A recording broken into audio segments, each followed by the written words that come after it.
بسم اللہ الرحمن الرحیم. نہیں اب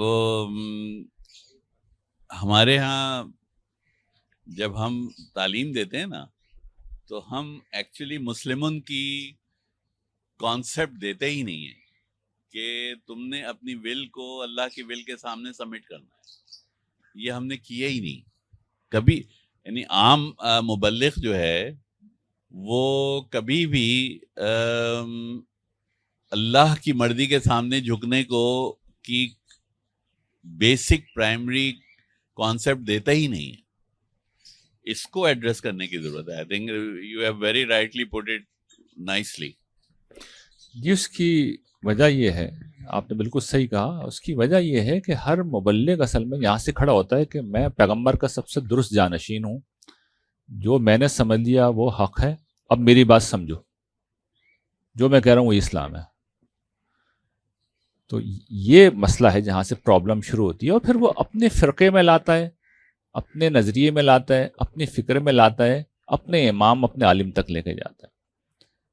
قرآن مجید نے یہ ذمہ داری جب علماء کو دی ہے تو دو ٹوک واضح کیا ہے، بار بار اس کو دہرایا ہے، نبیوں کے ذریعے سے بھی دہرایا ہے. بیچ میں مت آنا، میرے اور میرے بندوں کے بیچ میں مت آنا. تمہارا کام صرف اتنا ہے بندوں کو مجھ تک لاؤ، اپنا فکر و فلسفہ پیش نہ کرو، اصل دین بیان کرو، اور کوئی اس کے حوالے سے سمجھنا چاہے تو اس کو جواب دے دو. اصل دعوت کو نہیں بدلنا. آپ کو یہ جان کر حیرت ہوگی کہ یہ کام کرنا اللہ تعالیٰ کے نزدیک شرک اور کفر سے بھی بڑا جرم ہے. اس قدر سخت اللہ تعالیٰ ہے اس پورے معاملے، اتنا سخت ہے کیونکہ یہیں سے ساری گمراہی پیدا ہوتی ہے. اس لیے ایک عالم کا کمال صرف یہ ہوتا ہے کہ وہ خدا کی بات سمجھنے کی کوشش کرے اور جو سمجھائے ایز اٹ از رکھ دے، اس امکان کے ساتھ کہ میں غلطی کر رہا ہوں، کسی اور کو بھی سن لیں، اور جو سمجھ میں آئے وہ آپ جانے، وہ اللہ تعالیٰ جانے. جب آدمی دیانتداری سے سمجھنے کی کوشش کرے گا تو لازماً 2 4 5 لوگوں کے بعد وہ ٹھیک نتیجے میں پہنچ جائے گا. اس لیے کوئی ٹیلی کر سکتا ہے قرآن مجید کی روشنی میں. قرآن مجید ختم نبوت جب ہوئی ہے تو یہ معمولی معاملہ نہیں ہوا ہے، یعنی بہت بڑی بات ہے. اس کے لیے بڑے اہتمام کیا اللہ تعالیٰ نے. تو اصل دعوت کو ریٹرن میں دے دیا ہمیں کہ جو عالم بھی بات کر رہا ہے ذرا قرآن پر ٹیلی کر کے دیکھو، اور مہربانی کر کے اس کی تفسیر نہیں پڑھنا. تفسیر نہیں پڑھنا، ساری پرابلم تفسیر میں ہوتی ہے. اصل میسج کو صرف ترجمے سے بھی پڑھ لیں گے نا تو اصل بات دین قیم کو اللہ تعالیٰ سینکڑوں ہزاروں دفعہ دہرا دیتے ہیں. اصل دعوت کو قرآن نے درجنوں نہیں سینکڑوں دفعہ ریپیٹ کیا اصل بات کو، وچ میٹرز، جس پہ آخرت کا وہ فیصلہ کر دیں گے. وہ بات بالکل واضح ہو جائے گی، وہ پتہ چل جائے گا وہی اہم ترین بات ہے. باقی اختلاف علماء میں ہو سکتے ہیں، ہوتے رہیں گے، اس کی کوئی اہمیت نہیں ہے. تو آپ نے بالکل درست فرمایا یہ مسئلہ ہے. ریحان بھائی، یہ اگر اس کو ایک سمرائز شکل میں آپ بتائیں، مطلب یہ ہے کہ جس طرح دین ہے نا، اب ہم لوگ مسجدوں میں جاتے ہیں تو ہاتھ اس جگہ باندھنا اور اتنا سیدھا ہونا چاہیے، اس کا اینگل یہ ہونا چاہیے، اور پائنچے اوپر ہونے چاہیے ورنہ نماز نہیں ہوگی. تو ایسی سناٹے میں آدمی آ جاتا ہے کہ یار پتہ نہیں کتنی دفعہ تو ہم نے پائنچے فولڈ کیے بغیر ہی نماز پڑھ لی. تو اسی طرح اور سارے معاملات جو ہے، جو زندگی میں جگہ جگہ ایک ایک لیول پہ یہ ساری چیزیں آتی رہتی ہیں. تو اگر ایک سمرائز شکل میں کہ بیسک جو آدمی ایسا کرے کہ یار یہ اگر میں کر رہا ہوں تو میری نجات ممکن ہے. اصل میں نہ پورا قرآن یاد رہتا ہے، نہ ہر وقت وہ چیز ذہن میں آتی ہے کہ ہاں بھی اس طرح کہا تھا. تو اگر اس کو ایک سمرائز شکل میں کچھ پوائنٹ اگر آپ بتا دیں گے تو شاید سب کے لیے، ہمارے لیے بھی آسان ہو جائے گا. دیکھیے، میں نے تو ساری زندگی یہی خدمت کرنے کی کوشش کی ہے. میری ایک کتاب ہے قرآن کا مطلوب انسان، اس سے میں نے کچھ نہیں کیا. قرآن مجید کے ان ساری احکام کو، جہاں پر یہ تقریباً 2 درجن مقامات ہیں جہاں اللہ تعالیٰ نے کلیکٹیولی، ویسے تو سینکڑوں جگہ دہرایا ہے لیکن وہ تقریباً 2 درجن جگہوں پہ کلیکٹیولی دہرایا ہے، اور ہر جگہ یہ گارنٹی کی ہے کہ اس پہ جنت ملے گی، یا یہ بتایا کہ جہنم سے بچا لیے جاؤ گے. تو ظاہر بات اس سے بڑی کوئی گارنٹی تو نہیں ہو سکتی نا کہ اگر جنت مل رہی ہے تو دیٹس انف. اس کے علاوہ کیا ہدف ہے؟ مذہبی ایکٹیویٹی کا اس کے علاوہ کوئی ہدف ہوتا نہیں ہے. جنت مل جائے تو گارنٹی کر دی کہ مل جائے گی. ان ساری چیزوں کو ایک ساتھ قرآن نے، یعنی یہ میرا کوئی کمال نہیں، قرآن یہ کام خود پہلے کر چکا ہے. تو میں نے تو صرف کچھ نہیں کیا، قرآن کی آیتیں نکالی، ترجمہ لکھا، اور جو اس سے وضاحت کرنے والی حدیثیں تھیں وہ نیچے درج کر دی. پوری سمری ہے, پوری تعلیم کی سمری ہے. وہ اتنی واضح, اتنی دو ٹوک ہے کہ کوئی غلط فہمی نہیں ہو سکتی کسی کو, کبھی نہیں ہو سکتی. میں بار بار عرض کر رہا ہوں, نبوت انہوں نے ختم کی ہے تو آپ کا کیا خیال ہے اپنے دین کو میرے جیسے لوگوں کے حوالے کر کے ختم کی ہے؟ اتنا بڑا رسک نہیں لے سکتے اللہ تعالیٰ, نہیں لیا انہوں نے, یہ اپنے ذمہ لیا ہے. حرف حرف محفوظ کر کے دے رکھا ہے اور اسی کی بنیاد پہ پکڑ کریں گے قیامت کے دن. اسی طریقے سے جو پورا اسٹیبلش دین کا عملی ڈھانچہ ہے وہ سنت کے ذریعے سے محفوظ کیا گیا ہے. اس میں آپ دیکھ لیجیے, جو آپ نے مثال دی ہے نماز کی, وہاں آپ کو کہیں مسلمانوں میں بحث نہیں ملے گی کہ 2 سجدے کرنے چاہیے, 1 رکوع ہونا چاہیے, 1 قیام ہونا چاہیے, قرات کرنی چاہیے. مسلمانوں میں کوئی بحث ہی نہیں ہے اس کے اوپر. 100% کنسنسس ہے, اس لیے کہ اس میں فہم زیر بحث ہوتا ہی نہیں ہے, یہ نقل ہے. یعنی حضور کو ایسے نماز پڑھتے ہوئے دیکھا ہے, ایز اٹ از منتقل کر دیا. حضور کو صحابہ نے دیکھا, صحابہ کو تابعین نے دیکھا, تابعین کو تبع تابعین نے دیکھا, پھر نسل در نسل دیکھتے ہوئے آخر میں نے اور آپ نے غور کیجئے کس کو دیکھا, اپنی والدہ کو دیکھا. دین ایسے منتقل ہو رہا ہے, پوری امت منتقل کر رہی ہے. جو اصل دین ہے جس پہ وہ پکڑیں گے, جس نماز پہ وہ پکڑیں گے, وہ 100% لوگ منتقل کر رہے ہیں, اس پہ کوئی اختلاف نہیں ہوتا. 100% لوگ ایک ہی جگہ کھڑے ہوئے, روزے پہ 100% لوگ ایک ہی جگہ کھڑے ہوئے, حج پہ 100% لوگ ایک جگہ کھڑے ہوئے, زکوٰۃ پہ ایسے کھڑے ہوئے, اخلاقیات پہ ایسے کھڑے ہوئے. تو دین کو محفوظ کر کے نبوت کو ختم کیا گیا ہے. ہوتا صرف یہ ہے کہ اہل علم اس اصل دین کو تو زیر بحث لاتے نہیں ہیں. وہ جو جس معاملے میں وہ تنہا ہوتے ہیں, منفرد ہوتے ہیں, ان کا اپنا خاص زاویہ ہوتا ہے, اس کو وہ خطابت کا, تقریر کا, تحریر کا, تصنیف کا موضوع بنا لیتے ہیں. تو لوگ سمجھتے ہیں یہی اہم ہے. آپ سمجھے مسئلہ کیا؟ اصل دین کو زیر بحث نہیں لا رہے, اس لیے کہ اس میں تو کوئی سوال ہی نہیں ہے. تو اگر میں نے تقریر کرنی ہے تو 2 4 5 دفعہ میں اسلام پہ تقریر کروں گا, اس کے بعد آپ بھی بور ہو جائیں گے اور میں بھی کہوں گا کہ آگے کیا کہا جائے. تو کہنے سننے کی گنجائش ختم ہو جائے گی. اور یہ دین کہنے سننے کا ہے بھی نہیں, یہ تو کرنے کا دین ہے. اسلام ہے, اسلام اصل میں سرنڈر کرنے کا نام ہے, عمل کرنے کا نام ہے. پھر اس میں ایکسلنس پیدا کرنے کا نام ہے. یعنی پھر اصل جو جدوجہد ہوتی ہے وہ تربیت کے میدان میں ہوتی ہے. اس لیے کہ جیسے ہی احکام کو ہم عمل کرنے پہ جاتے ہیں تو پتہ ہی چلتا ہے کہ جو نماز, ابھی جس نماز کی بات ہو رہی ہے, نماز اس درجے پہ آ جائے کہ جس کو حضور نے بیان کیا ہے, تعبد اللہ کا انک تراہ وان لم تکن تراہ فانہ یراک. اللہ کی بندگی ایسے کرو, نماز ایسے پڑھو گویا کہ تم اسے دیکھ رہے ہو. تم دیکھتے تو کیا ہوا, وہ تو دیکھتا ہے. پھر یہ اصل میں ایکسلنس کا میدان ہوتا ہے. ادھر کوئی آتا ہی نہیں ہے, اس لیے کہ پیچھے ادھر پائچوں میں اور ادھر ہاتھ کا ماننے اور رفع دین کرنا یا نہیں کرنا, اسی میں لڑائی ہو رہی ہے. دھیان ادھر آتا ہی نہیں. اصل ایکسلنس کی جگہ یہ ہے. حضور بتا کے گئے, قرآن بالکل واضح ہے, والذین فی اموالہم حق معلوم للسائل والمحروم. اس سے پہلے قرآن مجید نے 3 اوصاف بیان کیے. نماز میں والذین هم فی صلاتہم خاشعون, خشوع اختیار کرتے ہیں. الذین هم علی صلاتہم دائمون, دوام, مستقل نماز پڑھتے ہیں, چھوڑتے نہیں ہیں. 2 دفعہ پڑھی 2 دفعہ چھوڑی. حفاظت کرتے ہیں نمازوں کی.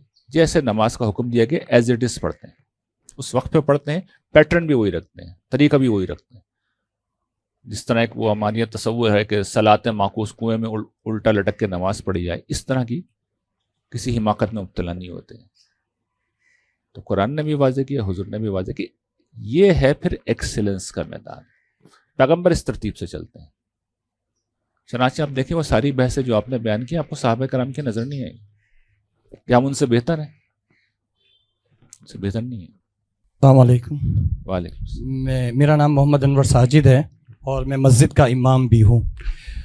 میرا سوال یہ ہے کہ علماء, مفکرین, دانشوروں سے کہاں غلطی ہوئی کہ قرآن کے علم کو علم تک رہنے دیا, اس کو ایک اداراتی یا انسٹیٹیوشنلائز اس کو نہیں کر پائے کہ علم کے یعنی بخاری کی بھی تقریبات ہوتی ہے بہت ساری جگہوں پر اور سب جگہ، لیکن عملی طور پر اس علم کو انسٹیٹیوشنلائز نہ کر سکے، چاہے وہ فرد کی شکل میں ہو، جیسے آپ نے کہا کہ مسلم جو ہوتا ہے وہ سرنڈر کرنے والا ہوتا ہے، فرد ایک اپنے اندر ایک انسٹیٹیوشن رکھتا ہے، اسی طرح خاندان ایک اپنے اندر انسٹیٹیوشن رکھتا ہے، عدالتیں اپنے اندر انسٹیٹیوشن رکھتے ہیں، سیاست اپنے اندر انسٹیٹیوشن رکھتے ہیں، معیشت اپنے اندر انسٹیٹیوشن رکھتے ہیں.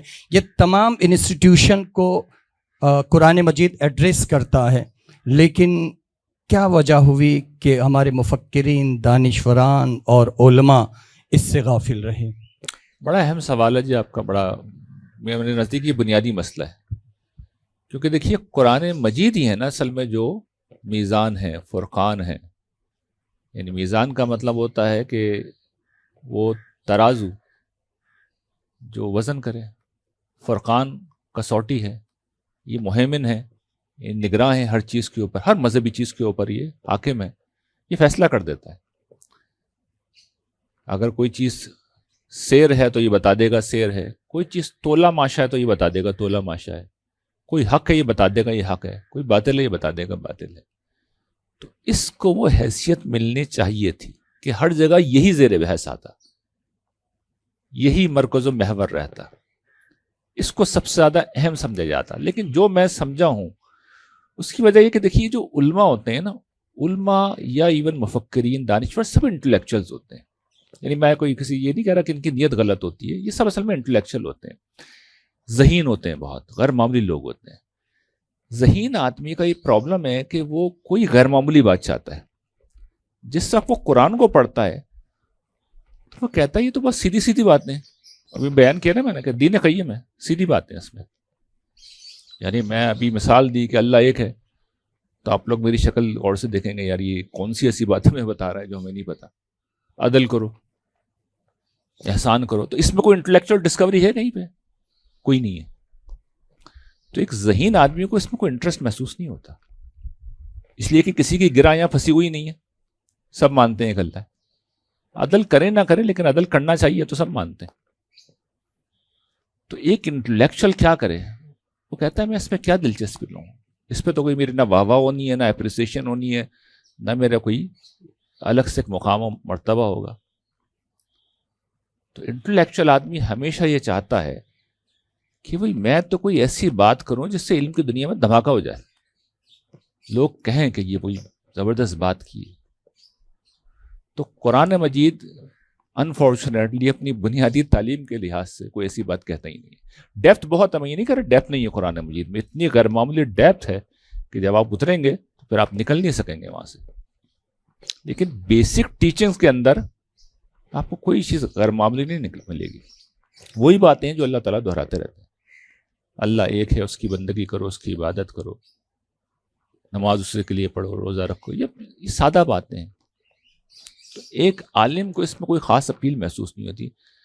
وہ جب دیگر جگہوں پہ جائے گا، فقہی مباحث میں جائے گا، حدیث کی بحثوں میں جائے گا، تو وہاں ہزاروں انٹلیکچوئل نقطے نکلیں گے، وہاں واہ واہ ہوگی، وہاں لگے گا لوگوں کو یار کیا نقطہ نظر پیش کیا ہے. وہ بات سمجھ میں نہیں آتی تھی کیسے کھول دی اس شخص نے، زاویہ نظر بدل جائے گا. قرآن مجید تو سیدھی سیدھی بات کرتا ہے، اسلم، اسلام لاؤ، اسلم تو رب العالمین، یہ جواب دینا ہے آپ کو، بس عمل پہ چلے جانا ہے. تو انٹلیکچوئل آدمی کو کوئی زیادہ رول نہیں بنتا. اس لیے آپ دیکھیے قرآن مجید نے جہاں آفیشلی منصب منتقل کیا ہے امت کے بعد، تو وہاں کہا کیا ہے؟ وما کان المؤمنون لینفروا کافہ فلولا نفر من کل فرقۃ منہم طائفہ لیتفقہوا فی الدین ولینذروا قومہم اذا رجعوا الیہم لعلہم یحذرون. کام کیا دیا ہے؟ تفقہ فی الدین کرنا، لیکن پبلک میں جا کے کیا کرنا ہے؟ انذار کرنا ہے کہ خدا کے حضور تمہیں پیش ہونا ہے، جواب دہی کی تیاری کر لو. منصب یہ دیا ہے، کام یہ دیا ہے. یہ البتہ کہا ہے کہ تفقہ فی الدین ضرور پیدا کرو. اس لیے پیدا کرو کہ اللہ تعالیٰ کو بتائے کہ لوگ پریکٹیکلی آ کے بہت سی باتیں پوچھیں گے، جب پوچھیں گے تو بتا دینا انہیں. اس کو اپنی دعوت نہیں بنانا، دعوت ایک ہی بنانی ہے کہ اللہ کے حضور پیشی، تیاری کرو. پیشی کا مطلب کیا ہے؟ اسلام لے آؤ، سرنڈر کر دو، جو وہ کہہ رہا ہے وہ مان لو، تو سرخرو ہو جاؤ گے وہاں پہ. یعنی اس کا دو ٹوک مطلب یہ.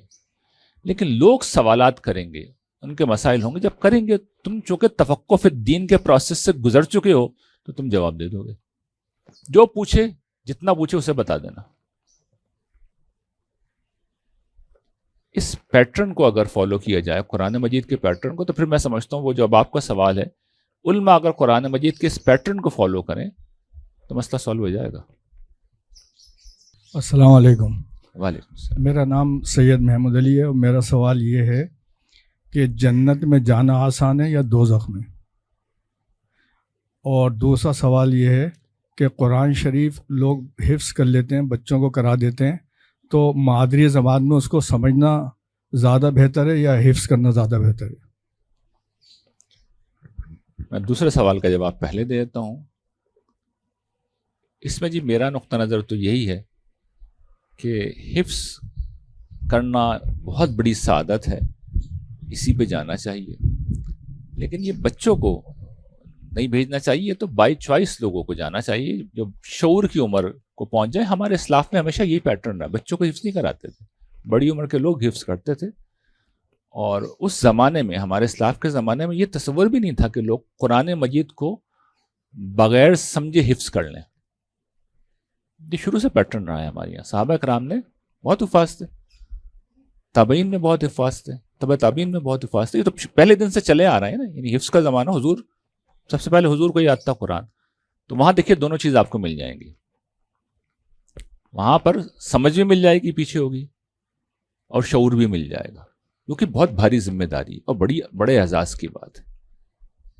تو اس پیٹرن کو فالو کریں گے تو کوئی مسئلہ نہیں. باقی جنت یا جہنم میں جانا آسان ہے، اس کا فیصلہ تو وہ آدمی خود کرے گا، کیونکہ قرآن مجید تو بیان کر چکا ہے کہ فیصلہ تم کرو گے. اگر تم جنت میں جانا چاہتے ہو تو میں پھر وہاں کے راستے آسان کر دوں گا، جہنم میں جانا چاہتے ہو تو وہاں کے راستے آسان کر دوں گا. ہدایت و گمراہی کے باب میں جو ضابطہ ہے اللہ تعالیٰ کا وہ یہی ہے کہ اگر تم نیکی کی راہ اختیار کرو گے، فَأَمَّا مَنْ آتَى وَاتَّقَى وَصَدَّقَ بِالْحُسْنَىٰ فَسَنُيَسِّرُهُ لِلْيُسْرَىٰ. یعنی تم نے فیصلہ کر لیا نا کہ نیکی کی راہ پہ چلنا ہے، مال دیا، اللہ سے ڈرے اور بھلے انجام کو سچ مانا، آہستہ آہستہ تمہیں آسانی کی طرف لیتا چلے شروع.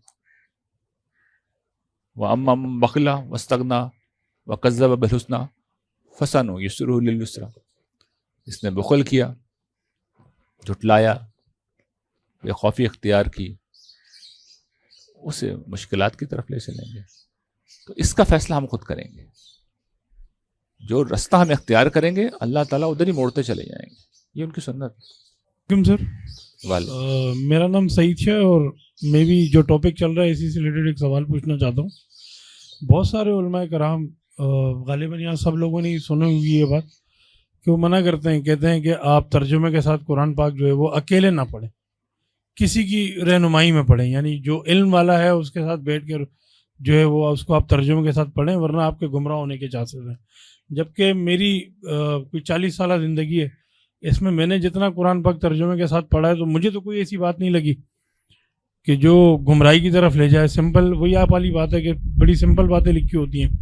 تو پھر یہ علماء کرام ایسا کیوں کہتے ہیں؟ اس کے نیگیٹو امپیکٹ بہت ہیں اس بات کے. میں یہ سمجھتا ہوں جو ہماری معاشرے پہ پڑھتے ہیں. تو کیا علماء کرام کو اس طرح کی اسٹیٹمنٹ دینے میں احتیاط نہیں کرنی چاہیے؟ آپ نے بالکل درست فرمایا، ایک بڑا اہم مسئلہ ہے اس میں. مگر میں علماء سے بھی حسن ظن رکھوں گا. وہ جس پس منظر میں یہ بات کہتے ہیں وہ یہ ہے کہ بعض لوگ ہوتے ہیں جب قرآن پڑھتے ہیں تو اپنے آپ کو عالم سمجھنے لگتے ہیں، اور عالم کی جگہ پہ کھڑے ہو کے گفتگو کرنے لگتے ہیں. تو ظاہر ہے کہ یہ بات پھر ٹھیک نہیں ہوگی، اس کے پھر سنگین نتائج نکل سکتے ہیں. اگر آپ ایک طالب علم کی جگہ پہ کھڑے ہوں اور صرف یہ جاننا چاہیں کہ میرا رب مجھ سے کیا چاہتا ہے، کیا چاہتا ہے مجھ سے، جنت کیسے ملے گی، جہنم کیسے ملے گی، تو اس میں تو اللہ تعالیٰ خود ٹھوکر کھانے نہیں دیتے، خود ہی نہیں کھانے دیتے. اس لیے کہ وہ اصل مطالبات کو سینکڑوں دفعہ دہراتے چلے جاتے ہیں. اس میں کسی کو ٹھوکر کیسے لگ سکتی ہے؟ میں یہ کہتا ہوں ڈفر سے ڈفر آدمی بھی ہو نا تو اللہ تعالیٰ کی بات کو غلط نہیں لے سکتا. انٹرپریٹ کر ہی نہیں سکتا اس لیے کہ سینکڑوں دفعہ وہ ریپیٹیشن کر رہے ہیں. یہ مبالغہ مت سمجھیے گا, آپ گن لیجئے, کاؤنٹنگ کیجئے, میں نے کاؤنٹنگ کر رکھی ہے, سینکڑوں دفعہ دہرا رہے ہوتے ہیں ریلیونٹ باتیں, سینکڑوں دفعہ. اس لیے غلطی کا امکان ہی نہیں چھوڑتے, گمراہی کا امکان ہی نہیں چھوڑتے. لیکن اگر کوئی شخص عالم بننے کی کوشش کرے گا تو ظاہر علم کا سفر ایک طویل سفر ہوتا ہے, اس کے لیے تو پھر ایک وقت لگانا پڑتا ہے, پھر آپ کو بڑے اہل علم کے ساتھ بیٹھنا پڑتا ہے. پہلے تو عربی زبان آپ سیکھیں, اس میں ایک ذوق پیدا کریں, درک پیدا کریں, پھر اس کے بعد کوئی, ہم پہلی دفعہ دین تھوڑی سمجھ رہے ہیں, بہت لوگوں نے سمجھا, انہوں نے کیسے سمجھا مسلمانوں کی. اب یعنی یوں تو نہیں ہے نا کہ صحابہ کرام براہ راست ادھر کھڑے ہیں وہ بتا رہے ہیں, اگر وہ ہوتے پھر تو مسئلہ ہی نہیں تھا. یعنی اب تو لوگوں نے بہت دین سمجھ لیا, تو دین جب سمجھا ہے تو اپنے اضافے بھی کر دیے اس کے اندر. دوسرا شخص آیا, اس نے کریکشنز بھی کیے ہیں, تو اس پوری روایت کو سمجھنا پڑے گا. تو عالم بننا پھر ایک ڈفرینٹ چیز ہوتی ہے. تو عالم نہ بنے, ایک عام آدمی کے طور پر, جو حضرت ابراہیم کی اسپرٹ میں نے بیان کی ہے نا, ربنا وجعلنا مسلمین لک ومن ذریتنا امۃ مسلمۃ لک وارنا مناسکنا, ہمیں سکھا دیجئے. تو ان کو وہی کر کے سکھائے گئے تھے, اب ہم اس کتاب کے ذریعے سے سکھائے جاتے ہیں. تو جب اس اسپرٹ کے تحت جائیں گے, ارنا مناسکنا وہ تب علینا, ہم پہ توجہ فرمائیے, تو پھر وہ بھٹکنے نہیں دیں گے, کبھی نہیں بھٹکنے دیں گے. ہاں عالم بننے کے لیے آپ جائیں گے تو یہاں سے مسئلے ہو جائیں گے.